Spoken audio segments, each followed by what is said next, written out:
Morning YouTubers, Michael Scott, Scotty Man Photo, back here at Grapevine Lake in Texas, a little place called Twin Coves Park. It's on the actual other side of the Twin Coves Marina. And I've been to this location before. Matter of fact, I captured an image here that I really like that image, but I was hoping to kind of improve on that this time, and maybe with a little bit more cloud coverage. I was hoping for a little bit more placid water, but I'm getting some maybe about 8-mile-an-hour winds, so that's not going to happen. Nevertheless, I think I can still pull an image out of here. I was kind of looking around to see what maybe I could come up with. I think I'll just kind of be patient, wait for the light, kind of see what happens.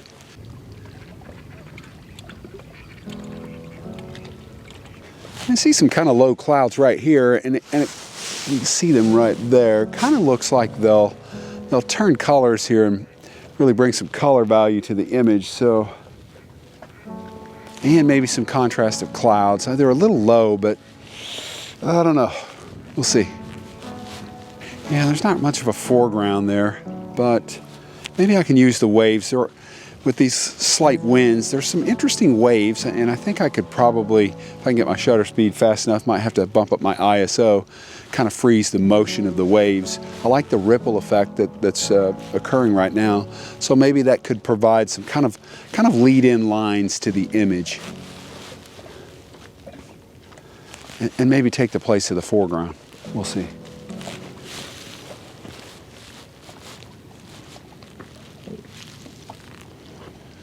You know, when you approach a scene like this, you're thinking about, you know, what's your composition?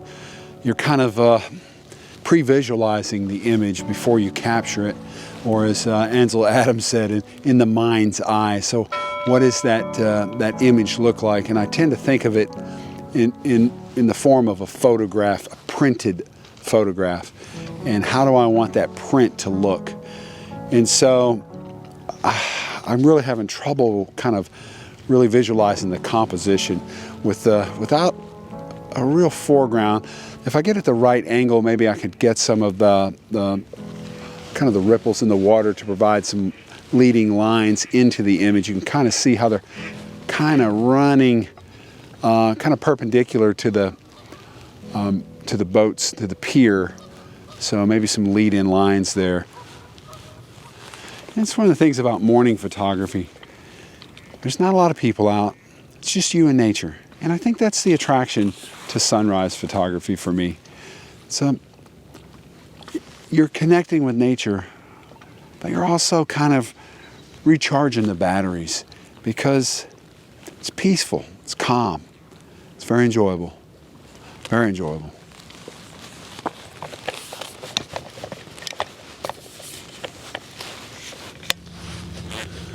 I always say, what's your main subject when you're out shooting, and what's your viewer really going to be pulled towards? I think the leading lines of the ripples are going to work, and they're going to pull the viewer into the image. And you can see this this pontoon boat. Well, maybe you can't see it, but it's you'll hopefully see it in this image. This pontoon boat is illuminated, and I think I'm just going to really kind of zoom in on that, make that my subject, and use the ripples in the water to provide leading lines to kind of pull the viewer into the subject. I think I got just enough cloud coverage to provide some texture in kind of the upper area of my image to kind of fill the whole frame. So anyway, that's the thought. We'll see.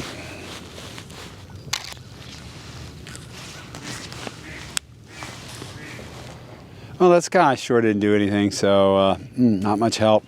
And I really, although I really cranked my ISO up over 800, about 1600 right now, and I still can't get the motion blur out of the image with the leading lines that I was really wanting with the ripples in the water. So I think give that a few more minutes, let the sun come up a little bit more, and see if I can get that shutter speed up.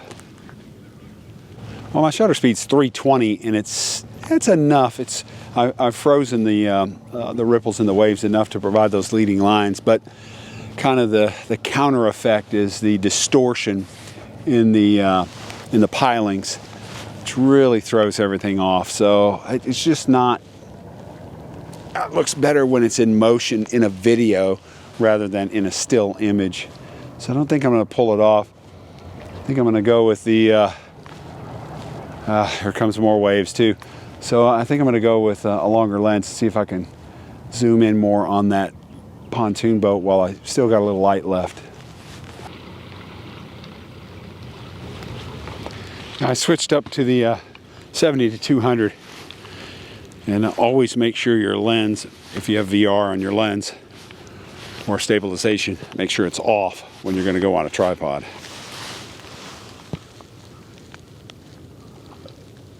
You know, I always say you get better results with planning, but you know, I planned this out and had an idea, this conceptualized image in the mind's eye, if you will, and just not happening this morning. Just can't pull it together. You know, I just can't get the conditions to match the visual image that I have in my mind of this this particular image. So, don't know. Maybe there's another composition here, but I might not get it today. It is a beautiful morning though. Nice, calm, peaceful. You know, even though you come away with no image, landscape photography is never a waste. It's certainly a battery charger, let's just say it that way. And I feel like my batteries are charged, even though I didn't capture an image. But anyway. Well, it just goes to show you, you don't always come away with an image, much less an award winner. So. But, you know, landscape photography it's about the process. It's about the experience. It's all about the memories. And I think even though I didn't come away with some images, I came away with some memories.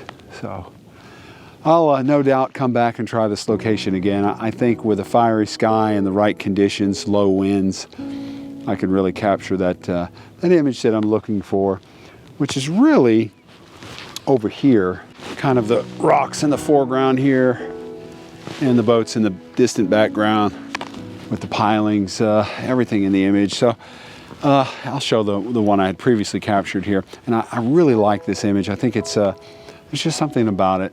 I think the composition is nice, and I think the light's nice. But I thought when I captured this image that I really wanted more of a fiery sky on that, at least a more interesting sky, or a minimally some type of clouds, some cloud formations, just to bring some contrast to the image, and I think that would kind of would help it out some. So anyway, I don't know if I'll be able to improve that image, but I thought I'd give it a shot. So I think I'll come back to this location every time the weather predictions are good to try to capture that vision that I have of that particular image. So we shall see.